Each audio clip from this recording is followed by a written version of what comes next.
Welcome in, Bleav in Commanders podcast, along with Anthony Armstrong. I am Scott Jackson, part of the Bleav Network, and we are brought to you by FanDuel. As we sit here midweek before all the madness of March really gets going, Anthony. I have to say, though, last night was pretty fun with the first four. Two really good quality basketball games. Hopefully more of those good games to come. Man, March Madness is always fun. I remember shooting around in the driveway, and you'd always like try to turn around, shoot half-court shots, and I'd just be screaming, March Madness! March Madness! Just those clutch shots, clutch performances. There's always like one person that makes his way into the lottery based on his tournament performance. I think like Tyus Thomas, Joaquin Noah, way from many years back, making their way. Both of them went to Chicago, mind you. Then I just saw Notre Dame, one of the players from Notre Dame, he's signing with the Colts. Play tight end, you know. So to be the next Mo Alley Cox. The Mo Alley Cox, remember? Cox. Yeah, he hadn't played. Mo Alley Cox was a college basketball player at VCU. He had not been tackled since he was in high school when he went to camp that year with the Colts. That's and he just got another time. Contract. I think he just got his third contract in the league, too. Congrats to him. Making it happen. Carson Tout is the guy's name from Notre Dame, making the change. So from the NCAA to the NFL, good for him. But, yeah, man, it's been fun to get this month rolling. I've been doing real estate conferences yesterday. Seeing people from all over the country, seeing some folks from up in the D.C. area and the DMV, Fredericksburg. So shout out to them if they just happen to so watch this. Like, I saw that guy at the conference. It's like, yes, you did. I'm also the host of Bleav in Commanders with Scott Jackson. He's up in Virginia Beach holding it down. So, yeah. Man, anyways, FanDuel has something. Yes. They're a sponsor of the show. Love these guys or gals. The team over there at FanDuel. We've already talked about who's going to win the Super Bowl, but they also have AP NFL regular season MVP voting is available. How about that? Yeah, man. And you can, our Jaden Daniels is not the odds-on favorite. He's plus 2,000 over there at FanDuel. Okay. You can get it on that right now if you feel like it's going to be the bounce back season. He can be comeback player of the year. I don't know if you can vote on that or not. Bet on that. That isn't. I don't see it yet, but not yet. Okay. But it'll be here soon. But Jaden Daniels is plus 2,000. Who do you have as the favorite? Who do you think would be the favorite right here? Ooh, I think they're going to go hard with either Lamar Jackson, because he's always the standby MVP candidate. I don't know if they'll mess with Mahomes coming off the injury or not. Normally, he would be in my top few there as well. I'm also going to guesstimate that they've got very high up on that list a guy by the name of Joe Burrow as well. Yeah, you named a couple of them. Josh Allen is the favorite. He's at plus 600. Lamar Jackson is second. Drake May is coming in third. Interesting. Plus 850. And then you go down to that second tier. Joe Burrow, Justin Herbert, and Patrick Mahomes are tied at plus 1,100. Matt Stafford is behind Dak Prescott. So Dak Prescott, Matt Stafford, Jordan Love. And then you get to the young guys, Caleb Williams, Trevor Lawrence, and then Brock Purdy. So then Brock Purdy and Jaden Daniels are tied. And they're both actually ahead of Sam Darnold. So very interesting to see how this thing works out, but glad to have a Commanders QB up there. It'd be fun to see if there's going to be a comeback season, an NFL MVP season for Jaden Daniels this year. Well, yeah, Brock Purdy's been throwing it to the two older guys, Mike Evans and Christian Kirk. This will be the greatest test of that substation issue that they have in San Francisco when you got two guys who seem to stay hurt lately, and Christian Kirk and, of course, Mike Evans last year had a bunch of setbacks injury-wise. So we'll find out if that thing's for reals this year. A couple of Aggies, too. A couple of Aggies, yeah. They did. They went Aggie receivers, older Aggie receivers for 500.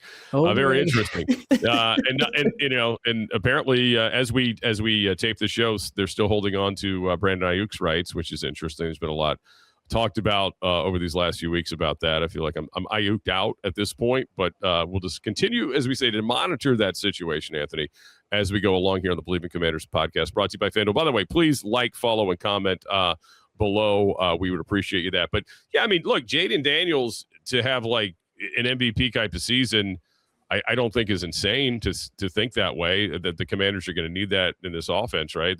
But they're also going to have to continue to add pieces around him. I think the receiver position, the further down the road we get of not another added receiver, the more I think the Carnell Tate thing comes, to look more realistic, or the possibility of them, if they can find somebody, and that's still the if, of moving backwards in the first round to take another receiver, right? Maybe like, Lemon out of USC or someone else in that first round, but you wouldn't take him at 7, right? Even if Tate was gone, I think you would have to move back. So there's some interesting possibilities there, but I think at some point we have to suspect the Commanders are going to do something with that 2 receiver spot. I don't know if you go into the season with the group they have right now. No, I think you have to add somebody in the draft for sure. Now, there is a lot of speed we've talked about. There's speed, there's height. I've liked Jeff Caldwell out of Cincinnati. He's 6'5" and 4'3", so that's a hell of a combination, kind of a freak. But does he have the receiver skills? Does he have that ability to his game? He wasn't top touted, but he has a lot of physicality side of things, right? But the free agency haul has helped limit what you need to go after in the draft. You can still fill in some of those same gaps, but it's just not 8 different positions where you only have 6 picks for. So I'm glad that they've trimmed that thing down. I think that I'm holding out where I'm not all the way saying you go receiver at 7. I just feel like with so much out there, I think that this isn't a league, or I don't expect this even to be an offense to where it's going to say, all right, well, hey, 17's not doing it. Let's go to this guy and let's see if he can get it done. I think that there's more to how this offense is going to evolve and grow. If we imagine it being anything like a Ben Johnson, a lot of guys are going to get catches. A lot of guys are going to find their way with the hands in the football, and it's about where they catch the ball. It's about who's around them when they catch the ball. Are they wide open? Like I think of Jameson Williams. Yeah, in space. Jameson Williams is going in motion. Nobody can jam him. He's quickly running down the field, threatening deep. Then he bends it in on the deep dagger route. And then under center, the play action pass, Jared Goff is on rhythm. He's throwing it to a specific spot. That's how the coaching will go to Jaden Daniels. Do this, throw it to a specific spot. Here comes your speedy receiver. Now, who's it going to be? De'Ami Brown, Luke McCaffrey, Jalen Lane? We don't know. So as it sits, and before, like I said, I've been trying to get guys who had name recognition in this league to where you look on tape and you say, okay, there is Mike Evans, or there is this person, Jalen Waddle just got traded. He's a guy that draws attention. Yeah. You have to account for them. And if you don't have somebody that's on paper going to garner respect, then you have to get the other people open by your play calling. So it's just going to be a challenge on David Bleav. How does he adjust to what the defenses are doing and how they're trying to take away a Terry McLaurin? Because that's going to be the first combination he has to unlock. What do you do when 17 is being fully double covered? We are here in Bleav in Commanders podcast. Scott Jackson, former Redskin Anthony Armstrong, part of the Bleav Network, and we are brought to you by FanDuel. And no, that's a great point. I mean, because every good defense is going to try to take away Terry McLaurin. Now, what will be exciting about David Bleav, you just mentioned the motion and the some of the things that dogged Cliff Kingsbury's offense was, you knew a lot of the times, right, where everybody's going to set up. It was pretty much the same, and there wasn't a lot of element of surprise in regard to that. But Terry's still, by the way, had put up numbers last year, right? With 3 different quarterbacks, missing a big chunk of the season. He still was impactful as the year went on, which says a lot about him and his desire and his ability to fight through that injury last year, which was which obviously was debilitating at the beginning of the year to this entire team. It wasn't just having Terry out; it hurt everybody, impacted everybody. And then of course Jaden got hurt too. I would say this: if they are going to go offense in the first round, my hope is that would be Jeremiyah Love, right? If they're going to go off, especially at 7, if they're staying at 7, and you're telling me going into the draft they're going to have an offensive player they're going to take, I hope it is Jeremiyah Love. I think that is the one that could unlock everything, right? Even if you don't hit a big splashy number 2 receiver, think about how different your offense could be with that kind of weapon, because he's not just a running back, right? He's not just, hey, handing the ball off, he's setting up in the eye or whatever. No, I mean, we've seen you can split him out. He can do a lot of things. And, you go back to what you're saying about the David Bleav offense, what's it going to look like? It's looking like Ben Johnson. We know what Jahmyr Gibbs means to them. I mean, they're about to pay him a lot of money. That's why they moved on from Montgomery, because they're like, we got to find a cheaper solution here. So they went Pacheco, but I think that's the guy. If you're telling me at 7, it's an offensive player, to me, it has to be Jeremiyah Love. He brings the explosiveness. He brings the excitement. He's got the whole fan base enthralled. Yeah. Everybody wants to fall in love right here at 7. You know what I mean? So I get it, and I think for that one you have to think about just a couple years down the line too, right? Because they did make a lot of acquisitions at the running back position. Yes, they're on 1-year deals, but they're all 1 year. Rachaad White, Jerome Ford, and then we just added one. Jeremy McNichols is back as well. So, there's nothing. I mean, obviously, you get Jeremiyah Love; he's going to be here. But then there's nothing to say that Rachaad White still isn't very impactful. We know how well McNichols handles blocking. So that cuts it down to just a couple people. That'd be cutting it down to Bill. That would cut it down to Jerome Ford. So where is everybody else going to fit in if they were to go that route? That would be interesting for me. For me, if you go in first round, I feel like it would be receiver. I'm not all the way jumping on running back. Definitely impactful guy, but without knowing what you have outside, I feel like it's hard to go running back because I mentioned it earlier. Terry's going to get double covered. Having the most explosive person, I feel I'm interested as to why Jordan Tyson's name has just not been out there at all. Hadn't done a whole bunch of digging into it, but I know he was one of the more explosive players coming into this draft, and all the focus has been on Carnell Tate. So, is he still there? Is he still in play? Is he going to be able to provide the downfield threat that you need? But going running back early doesn't necessarily open things up. It's going to definitely make it interesting. But we're just going to have to wait and see all the way through it. But playmaker for sure, right? The best playmaker is what I would take on offense. You know what I mean? That would be my option there if you go offense in the first round. But what if you had to go defense? You know who the interesting team? You know who the team though? Before we do the defense side, you know the team is that really to me is the wild card out of all this. To which way this draft is going to go for what the Commanders may have at their disposal. It's the Titans, right? Because I think there's a lot of things about them that screams, well, it's got to be defense. It's Robert Saleh. He's a defensive guy. He's the head coach. But then you're like, well, wait a minute. Their biggest asset is what? Their quarterback, who they just invested in with the first overall pick a year ago. So they got to give this guy some help. They need more help than they have right now. So then you could talk yourself into a lot of things there. You could talk yourself into Jeremiyah Love, certainly at 3. You could also talk yourself into, taking a wide receiver, taking Carnell Tate at that point as well. Even if you think maybe you think that's too high, but I think they have got to do something to help their quarterback, and maybe they look at it as the offensive line there, but. That's the one that's really interesting to me with what could happen with this draft. And there's been some gas about, the Giants as well, potentially, taking Love if he's available. I don't know. That's not been something John Harbaugh, has done in his career. But John Harbaugh always wasn't in charge of the drafts, and it looks like now in New York he is. So we shall see there. But I just want to throw that out there before we flip the defense, because I do think that Titans team at 4, not 3, at 4 after the Cardinals could really – dictate what's going to happen for the Commanders. Yeah, the Titans at 4. I'm just randomly went off and said, let me do another mock draft just to see. And sitting here at our disposal, you're sitting with David Bailey, Sonny Styles, and Jeremiyah Love, and Caleb Downs sitting there at 7. And then Mansour Delane is another name that's popping up at there as well. So, it's not bad. Do you try to, address a cornerback position?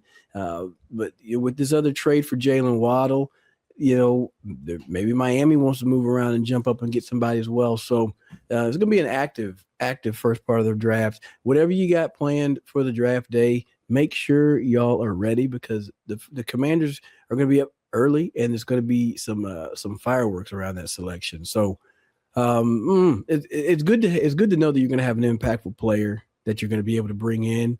But I feel like there's almost more electricity on defense. You know what I mean? There's more firepower on defense when you got a Bailey, you got a Styles, you got a Jeremiyah Love, and especially coming off of last year, if anything, it'd be like, give me a doctor on the offensive side to keep people healthy, but give me more firepower, more, disruptive nature and disruptive players on the defensive side, Scott. Yeah, well, listen, and even though they have added a lot of pieces at the end, if one of those premier ends is still available, I mean, there's nothing stopping you from doing that, right? Not David Bailey, he could, if he was default to you, absolutely, you'd have to think long and hard about that. To go that route, because they still, think about it. They really just O'Day is really the only guy they invested in long term in terms of the end. Dorrance Armstrong's going in the last year, his deal. You got Chase on a 1-year deal. And you've still Javonte Baptiste. Yeah, love what it looks like when he's healthy. We just haven't seen him on the field very consistently, right, for a long period of time. So there's still a lot to be done at that end position.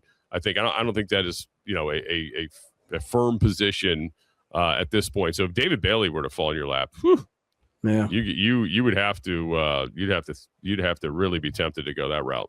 Yeah, for the sake of it, I did trade back with the Saints, and they took David Bailey. So, what did you get from the Saints? Tell me what you got from the Saints. I got number 7, and I picked up their pick number 42. So I just dropped back one spot, but you got a second rounder though.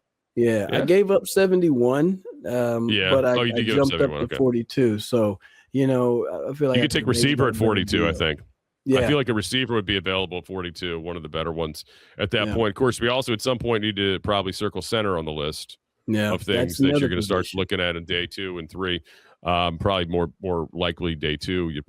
If you want to get the top end of it. But they say it's a deep center draft. We'll see. Yeah. But these are a lot of. There's going to be so much information and disinformation over these next few weeks, month really. At this point, it's fascinating to kind of see how. Guys that are perceived to be in the top 10 initially, how they'll, slowly get picked back or some guys will get kicked up. And there's always going to be somebody that's going to do something you do not expect. It's not going to be chalk. Hey, here's what Mel Kiper thought. Looks exactly the same as, Todd McShay or Matt Miller or all these Daniel Jeremiah guys. There's still going to be a lot of different things that the teams do from what we've been sold upon. By the mock drafters of the world. Yeah, absolutely. You talked about center, and I was just having a conversation with a couple other folks. There's been a chatter about Brandon Coleman maybe working in at center. Have you heard anything about that? What do you think about that?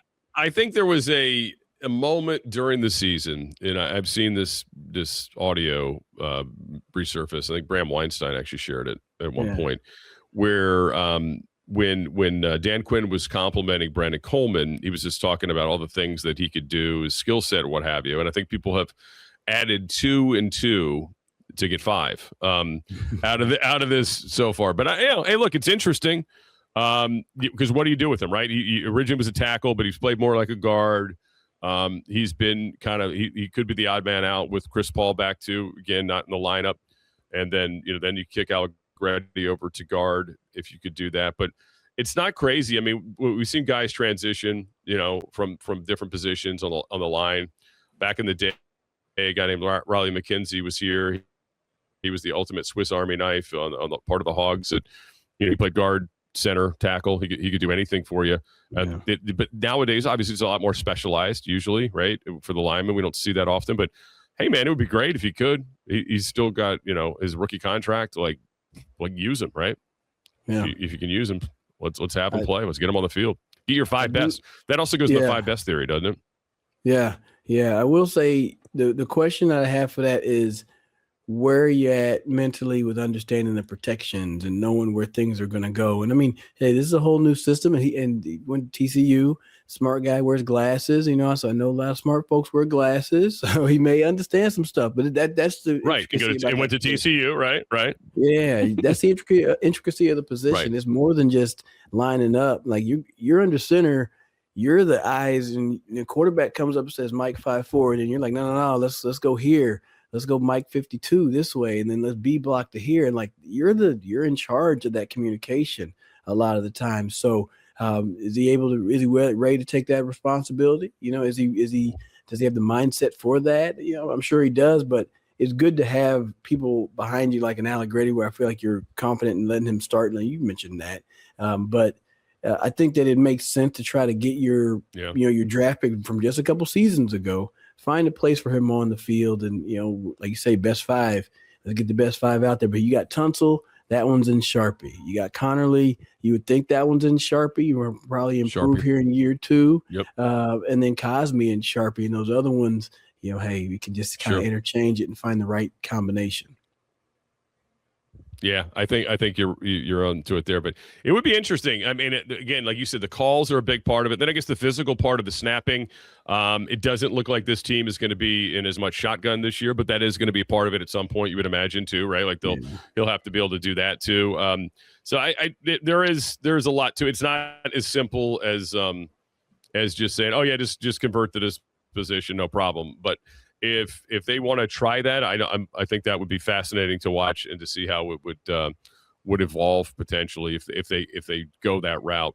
But again, this is a draft that most people Bleav is really good with the center position. So maybe find more of a natural young center you feel like you can get on the field quicker that way too. That's played that role before. But it is certainly certainly an interesting idea that this is what we do in the offseason. We bounce around crazy ideas. What the heck, Yeah, plausible, crazy ones. Yeah, I mean, there's talented young centers in this draft too. So if you can hit, Connor Lew, I mean, we mentioned him before. He's 20. Pat Coogan, he's a little bit older, but he's out of Indiana, so he's played a lot of football. So yeah, I feel like right now there's no wrong answers, right? There's no wrong answers. They're all something to throw out there, throw something on the wall, see what sticks, and then we'll see what they do, how they address it. But I mentioned it before.